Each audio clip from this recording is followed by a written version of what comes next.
Hello friends, कैसे हैं? मैं हूँ कौशिकी और आज मैं शेयर करूँगी लेडीज़ के साथ अपने 5 फिटनेस टिप्स। तो क्या है वो मेरे 5 fitness tips? Fitness number 1, strength trainings are my favourite. Not for any particular reason except for that they are one of the most beneficial exercises type. I'm not saying कि जो बाकी exercises हैं running, yoga वगैरह उसके फ़ायदे नहीं हैं, उनके अपने फ़ायदे हैं, but strength training is my favorite and that is for a particular reason. ऐसा है कि जैसे आप रन करते हैं या योगा करते हैं, कोई भी फिजिकल एक्टिविटी करते हैं, तो आपकी बॉडी का फैट उस टाइम पे जिस समय कि आप वो एक्टिविटी कर रहे हैं उस समय तो वो डेफिनेटली बर्न होता है, बट जिस समय वो एक्टिविटी फिनिश हो जाती है उसके साथ साथ ही जो फैट बर्निंग है वो रुक जाती है. But that is not the case with strength training. When you are doing the strength training के दौरान भी जो है आपकी कैलोरी बर्न होती है और जिस समय कि आप उससे रिकवर कर रहे होते हैं उस दौरान भी आपकी कैलोरी बर्निंग चलती रहती है. तो कहने का मतलब यही है कि सेम अमाउंट ऑफ आउटपुट दे करके, उतना ही टाइम दे करके आप ज़्यादा अमाउंट ऑफ फैट बर्न कर सकते हैं if you are doing strength training. So that is one of the very important reason why I like strength training. Now, second tip from my fitness regime is that I realize I'm in my 40s and I know that women, they start to lose their bone mass as well as muscle mass as they increase. In fact, her human being के साथ यही होता है, females में और ज़्यादा होता है. तो उसके लिए ज़रूरी होता है कि हम नेचुरली अपने बोन मास और मसल मास को कैसे बचा के रख सकें, किस तरीके से हम स्ट्रॉन्ग रहें, किस तरह से हम इंजरी फ्री रहें. It's not just about aesthetics. It's not like that you have to look beautiful. That is why you need to do exercises, but you have to remain safe, you have to remain healthy in your life, and that is why strength training help us in that. And it is an important thing which every female should know कि जितनी भी post menopausal ladies हैं या peri menopausal ladies हैं, अगर वो strength training करती हैं तो उनके मसल स्ट्रांग हो जाते हैं और उनके बोन्स भी स्ट्रांग होते हैं और उससे फ्रैक्चर होने के चांसेस जो हैं वो कम हो जाते हैं. So if this habit is inculcated not when you are perimenopausal but when you are already young, obviously आपकी बोन्स एंड मसल का जो कंडीशन है वो बाद तक भी ठीक रहेगा. ठीक है, बहुत सारे लोगों को ये कंफ्यूजन होती है कि अगर हम मसल ट्रेनिंग या स्ट्रेंथ ट्रेनिंग करेंगे तो हमारी बॉडी जो है वो ना वेट लिफ्टर्स की तरह से हो जाएगी. तो जो इवन फीमेल वेट लिफ्टर्स आप देखते हैं, professional, not weight lifters, the body builders that you see, actually उनकी जो बॉडी होती है that is not a typical body of a female who is doing strength training without testosterone. They take testosterone and that makes their body so pumped up और vein उतना visible होती है and whatever that you know abnormal kind of जो body structure दिखता है, that is because of supplementation of medication.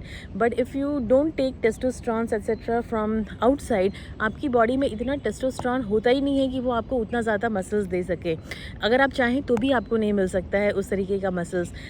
men are you know at a advantage here because उनकी body में testosterone होता है. So that is why उनके लिए rib body बना पाना बहुत ही आसान होता है in comparison to a female. While a female, I can swear that I have been exercising since last 4.5 years and doing a lot of strength training, and you can see that there is no evidence to suggest that I have got anything so ripped as I would have actually loved to, but है नहीं.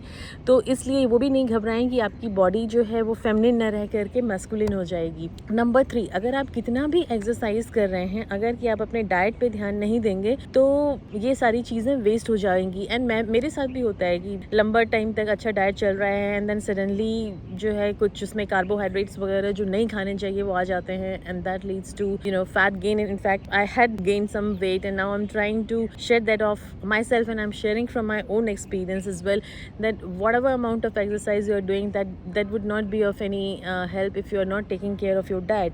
और diet में भी ऐसे आपको बहुत major changes नहीं करने हैं.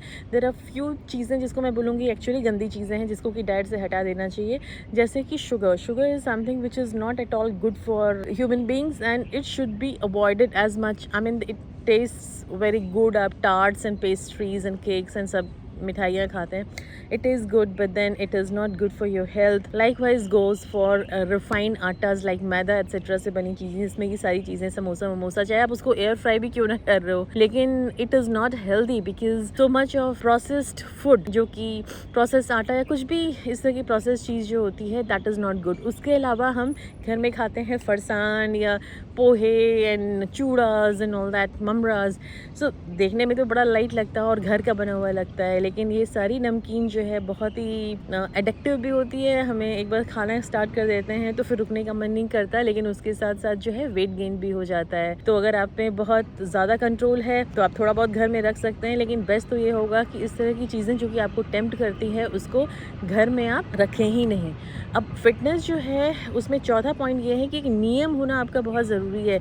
अगर कंसिस्टेंसी होनी बहुत ज़रूरी है। अब आप 2 दिन एक्सरसाइज करेंगे और 4 दिन एक्सरसाइज नहीं करेंगे, और फिर 2 दिन एक्सरसाइज करेंगे और फिर 4 दिन एक्सरसाइज नहीं करेंगे, and then you expect that your trainer would come with any result for you, then it would not be a possible thing. So it is advisable that one should be following a consistent routine as far as the exercise goes, and it can be like even 4-5 days a week, even 5 days a week is good enough, but then you have to follow it at least आधा घंटा से लेकर के पौना 1 घंटा तक। अगर ज़्यादा आप स्पेयर कर सकते हैं तो उतना भी टाइम आपको देना ज़रूरी है। So you have to be consistent. This is the fourth and a very important point. Now we come to the fifth point, which I cater to, that try to have someone, or either a gym buddy or a coach or somebody. For me, there have been times when I don't find myself that much motivated, when I don't feel like exercising, but then I have my coach of 4.5 years, Anup Tanwar, and he is there to push me. हमें मुझे मालूम है कि जैसे ही वो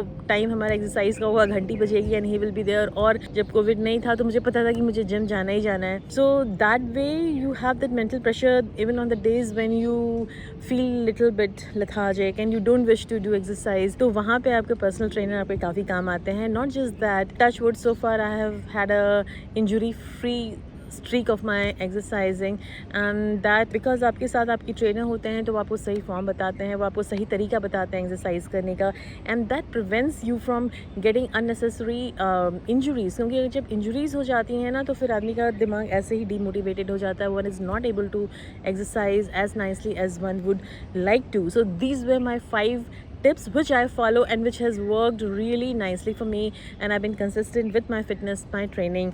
I hope that this video added some value to your life, and if you have any further comments you can put down in the comment section. Any questions, I will be more than happy to answer it. Till we meet next time, have a nice week ahead, and if you haven't subscribed my channel so far, please do subscribe, like and share the video if you liked it. If not, still we'll meet because I like meeting you. Till then, bye bye.